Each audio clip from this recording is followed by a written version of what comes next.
Mysterious कहानी के इस चैनल पर आप लोगों का फिर से स्वागत है। मैं आज आपके लिए फिर से लेकर आया हूँ मिस्ट्री और हॉरर से भरपूर ऐसी स्टोरी जहाँ पुलिस वाले भी इस मर्डर मिस्ट्री को सॉल्व नहीं कर पाए। इस मर्डर मिस्ट्री में भूत ने खुद अपनी हत्या की गुत्थी सुलझाई। जी हाँ, आपने सही सुना। तो चलिए स्टार्ट करते हैं। वीडियो शुरू करने से पहले आपसे एक रिक्वेस्ट है, प्लीज इस वीडियो को लाइक कर दें और सब्सक्राइब बटन को थोड़ी प्यार से दबा दें। अमेरिका में एक भूत ने अपनी मर्डर मिस्ट्री सुलझाने में पुलिस की मदद की थी। ये घटना अमेरिका के वेस्ट वर्जीनिया राज्य में घटी थी। आज से करीब 124 साल पहले घटी इस घटना ने लोगों के होश उड़ा दिए थे। इस ग्रीन बियर काउंटी में इरस्मस एडवर्ड शू नाम का एक लोहार रहता था। उसकी 3 महीने पहले ही एल्वा नाम की एक महिला के साथ शादी हुई थी। जनवरी 1997 की रात की बात है। एडवर्ड ने अपने पड़ोस के एक लड़के को अपने काम करने वाली जगह से घर भेजा ताकि वो देख सके कि उसकी नवी नवेली दुल्हन को बाजार से कुछ चाहिए तो नहीं। जब ये लड़का ग्रीन बियर काउंटी में उसके घर के दरवाजे पर पहुंचा तो उसने एल्वा को सीढ़ियों के नीचे पड़ा पाया। एक पल के लिए वो लड़का ठिठक गया। उसे समझ में नहीं आ रहा था कि वो क्या करे। उसने एल्वा को सीधा किया और चेक करने की कोशिश की कि आखिर हुआ क्या है। एल्वा का सिर एक तरफ झुका हुआ था। पहले तो उसे लगा कि एल्वा शायद सो रही है। वो चुपचाप वो महिला की ओर बढ़ा और मिसेस शू कहकर जगाने की कोशिश की। कोई जवाब ना मिलने पर वो घबरा कर वहाँ से दूर चला गया और अपनी माँ को इसके बारे में बताया।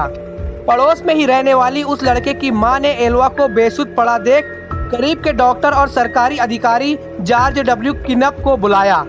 सूचना देने के लगभग 1 घंटे तक किनप घटना स्थल पर नहीं पहुंचे, लेकिन तब तक एडवर्ड शू वहां पहुंच चुका था। वो अपनी पत्नी के शव को वहां से उठाकर बेडरूम में लेकर आ गया। उसे नहलाया, कपड़े पहनाए और बिस्तर पर लिटा दिया। उसने अपने पत्नी के मृत शरीर को एक ऊंचे कॉलर वाले कपड़े पहनाकर दफनाने के लिए तैयार किया और उसके चेहरे पर पर्दा डाल दिया। इस दौरान सरकारी अधिकारी और मौत के मामले को देखने वाले स्थानीय डॉक्टर जॉर्ज डब्ल्यू किनप भी पहुंच गए। उन्होंने मृत महिला के शरीर की जांच करना शुरू कर दी। उस दौरान पति एडवर्ड शू अपनी पत्नी के सिर को अपनी गोद में रखकर रोता रहा। जब किनप ने एल्वा के सर और गर्दन की जांच करने की कोशिश की तो एडवर्ड शू नाराज हो गया और गुस्सा दिखाने लगा। किनप एडवर्ड शू को नाराज नहीं करना चाहता था, इसलिए वो चुपचाप वहां से चले गए। उन्होंने एल्वा के बाकी शरीर की जांच के दौरान कुछ भी गलत नहीं पाया। डॉक्टर किनप कुछ हफ्ते पहले एल्वा का इलाज भी कर रहे थे, इसलिए उन्होंने मौत के कारण को अचानक आई बेहोशी करार दिया। उन्होंने बाद में इसे प्रेगनेंसी से जुड़ी परेशानियों से जोड़ दिया। एल्वा की बॉडी को लिटिल सेवल माउंट के उसके बचपन के घर से ले जाया गया और दफना दिया गया। ताबूत में भी एल्वा के सिर और गर्दन को शू ने किसी और को ना तो छूने दिया और ना ही देखने दिया। हालांकि उसके इस अजीब व्यवहार को लेकर वहां मौजूद लोगों में कोई शक पैदा नहीं हुआ। एल्वा की मां मैरी जैन हिस्टर को छोड़कर हर कोई इस मौत को नेचुरल मान रहा था। एल्वा की मां शू को कभी पसंद नहीं करती थी और उन्हें बिना सबूत के भी ये यकीन हो गया था कि शू ने ही उसकी बेटी की हत्या कर दी है।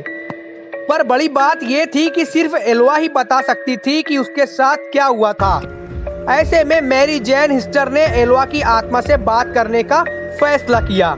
उन्होंने आत्मा को बुलाने के लिए कई विशेष पूजा और प्रार्थनाएं शुरू कर दी। कई हफ्तों तक सुबह शाम प्रार्थना करने के बाद उसे एल्वा की आत्मा से जवाब मिला। हिस्टर ने दावा किया कि उसकी बेटी उसे अपनी कहानी बताने के लिए लगातार 4 रात सपने में दिखाई दी। उन्होंने बताया कि एल्वा की आत्मा पहले एक रोशनी की शक्ल में आई, धीरे धीरे एक इंसान का रूप लेकर अपनी कहानी बताने लगी। इस दौरान पूरा कमरा ठंड से भर जाता था।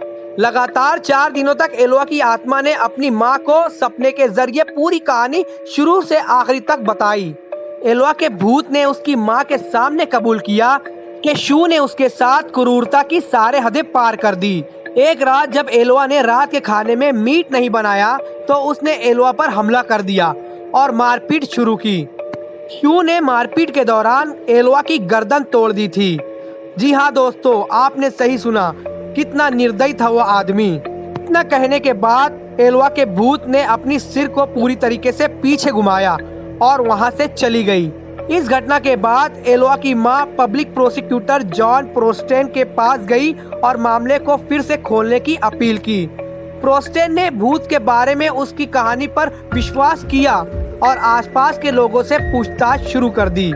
शू के पड़ोसियों और दोस्तों ने एलोआ के अंतिम संस्कार के दौरान उसके अजीब व्यवहार के बारे में सरकारी वकील को बताया। डॉक्टर किनप ने भी स्वीकार किया कि उन्होंने एलोआ के शव की पूरी तरीके से जांच नहीं की थी। प्रोस्टेन के लिए ये दोनों बयान डेड बॉडी को फिर से उसकी कब्र में से निकालने के आदेश के लिए काफी थे। उन्होंने कोर्ट के आदेश से शू की आपत्तियों के बावजूद शव को कब्र से बाहर निकलवाया और जांच के लिए भिजवाया। एक लोकल न्यूज़पेपर पेका हंट्स टाइम ने बाद में रिपोर्ट किया कि गले पर उंगलियों के निशान पाए गए थे। उसके गर्दन पर गला घोटने के निशान पाए गए थे, जिससे गर्दन की नस और कोशिकाओं को काफी नुकसान पहुंचा था।